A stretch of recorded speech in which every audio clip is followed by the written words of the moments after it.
आबादी को देखते हुए और हमारी भावना, हम सबके हैं, चुना हुआ आदमी सबका होता है। आप जाएंगे प्रहलादपुर में रेलवे लाइन के पास में कब्रिस्तान मैंने बनवाई। मेरे को सब लोग दुआ देते हैं, कहते हैं भाई हम आपको दुआ देते हैं, और दुआ से बड़ी कोई चीज नहीं है।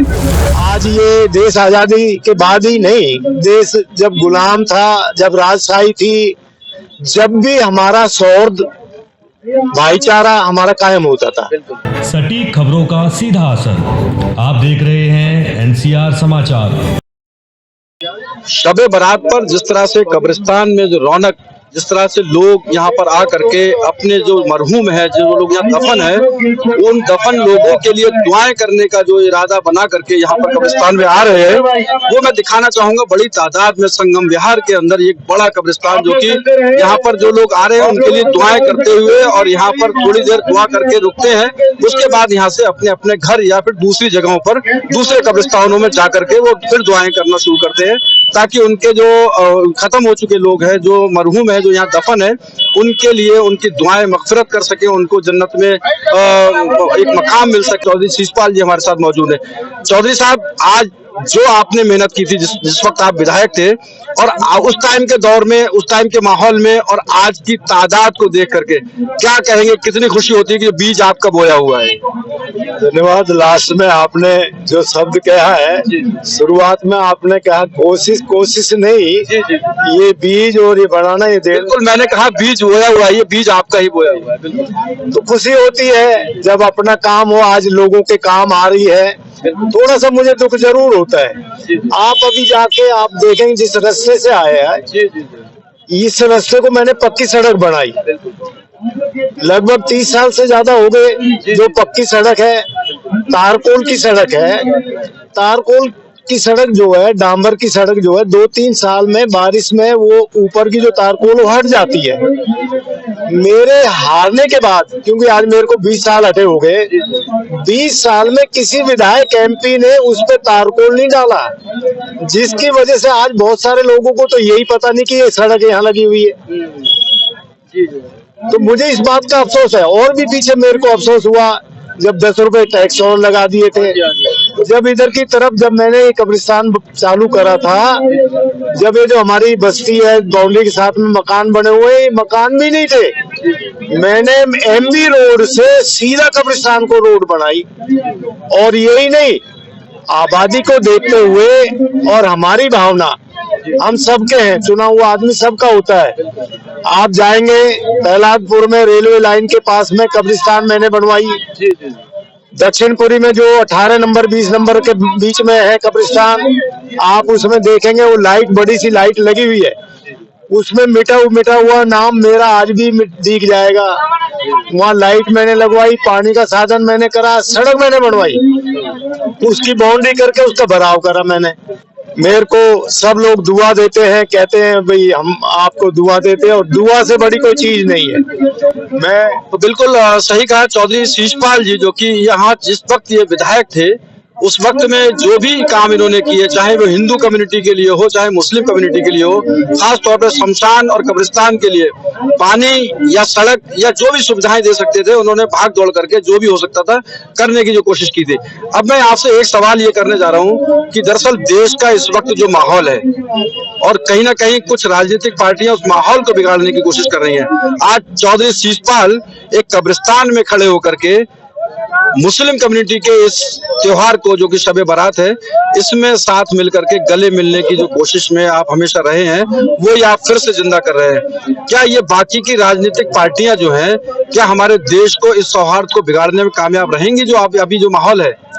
मैं समझता हूँ कि हमारे देश का इतिहास रहा है, आज ये देश आजादी के बाद ही नहीं, देश जब गुलाम था, जब राजशाही थी, जब भी हमारा सौहार्द भाईचारा हमारा कायम होता था।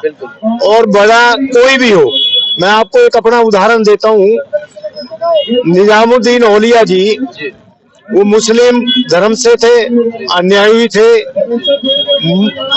निजामुद्दीन औलिया जी ने मोहम्मद तुगलक के राज में रह करके मोहम्मद तुगलक की कारस्तानियों के खिलाफ आवाज उठाई और कहा था, आपको याद होगा कई बार कहते हैं दिल्ली दूरस्थ, वो किसका कहा हुआ था? औलिया जी का कहा हुआ था। और औलिया जी ने और क्या कहा था कि इस एरिया में, इस किले में या तो गुजर रहेगा या रहेगा उजड़। ये औलिया साहब गया। आज हमारे कुछ गुजर भाई भी कई सब तरह के मिल जाते हैं, धार्मिक बातें कर दे कह दे तो हमारे साथी कई गुजरों के भी खिलाफ हो जाते हैं। वो नहीं, एक आधा कोई सब तरह का होता है। लेकिन निजामुद्दीन औलिया जी ने कहा था या तो रहेगा गुजर, ए राजा जिसको तू बड़े शान से बना रहा है इसमें तू भी नहीं रहेगा। इस किले के अंदर या तो रहेगा गुजर या रहेगा उजड़। बिल्कुल, सूफी संत जो कि हमारा देश कहीं ना कहीं उस सूफीरिज्म को मानने वाला देश है कि जो सूफियों ने, जो मुस्लिम कम्युनिटी से अभी मिसाल दी शीशपाल जी ने, मुस्लिम कम्युनिटी में रहते हुए हजरत निजामुद्दीन औलिया रहमतुल्लाह अलैह, उन्होंने कहीं ना कहीं उस बादशाह को ये नहीं समझा कि वो मुस्लिम है या हिंदू है या क्या है। उन्होंने देखा कि उस हुक्मरान जो कि हुकूमत करने वाला एक बादशाह, वो कहीं ना कहीं जनता के हित में नहीं है। इस वजह से उन्होंने उसके लिए एक बद्दुआ दी कि तेरी जो कारस्तानी है वो कहीं ना कहीं उसका जो भी गुनाह है उसका तुझे जरूर जो है उस गुनाह का हिसाब देना पड़ेगा। और आज वो कहीं ना कहीं वो अंजाम तक पहुंचा है। 16 नंबर गली है, एच ब्लॉक 16 नंबर, शिव मंदिर। मैंने शमशान घाट को वहां पे नियुक्त किया था। अब उसके बाद में ये कहाँ क्या करा, ये मेरे हटने के बाद में शिफ्ट हुआ है। जब मैं एमएलए था मैंने शमशान घाट की नींव वहां पे रखी थी और कब्रिस्तान की यहाँ पे रखी थी। दक्षिणपुरी का जैसे मैंने बताया उसकी कब्रिस्तान, तहलादपुर, तुगलकाबाद की। मैंने जो निजामुद्दीन औलिया जी के निर्देश थे, जिस तरह से उनकी वो थी विचारधारा, उन्हीं पे चलते हुए मैंने सब जाति धर्मों के, बल्कि मैं बता रहा हूँ ये खानपुर टी पॉइंट पे मस्जिद है, ये टूट रही थी। मेरा एरिया ना जब था ना आज है। वो लोग मेरे पास आए, मैंने बचाने का काम किया। मैं साउथ दिल्ली का चेयरमैन था। मैंने डीसी को बोला, डीसी ने कहा आप लिखित में देंगे तो मैं मानूंगा। मैं कहा लिखित में लीजिए। मैंने लिखित में कभी भी उसका कोई मसला उठेगा तो उसमें मेरा लेटर काम आएगा कि शीशपाल ने, मैं चेयरमैन के नाते, क्योंकि मैं जिम्मेवार था, साउथ दिल्ली का जिम्मेवार था, मैंने उसको बचाया।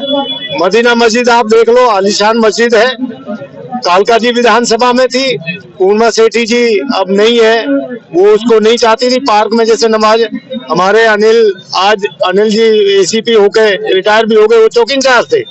जब मैंने उस मस्जिद को नियुक्त करवाया, तुगलकाबाद गांव में मस्जिद है, उसकी नियुक्ति करवाई, तो मैं तो उसी हिसाब से, और ये है भी, चाहे आज मैं एमएलए नहीं हूँ, इस जनता का, इस आवाम का मेरे को प्यार मिलता है, मैं उसी से खुश हो जाता हूँ।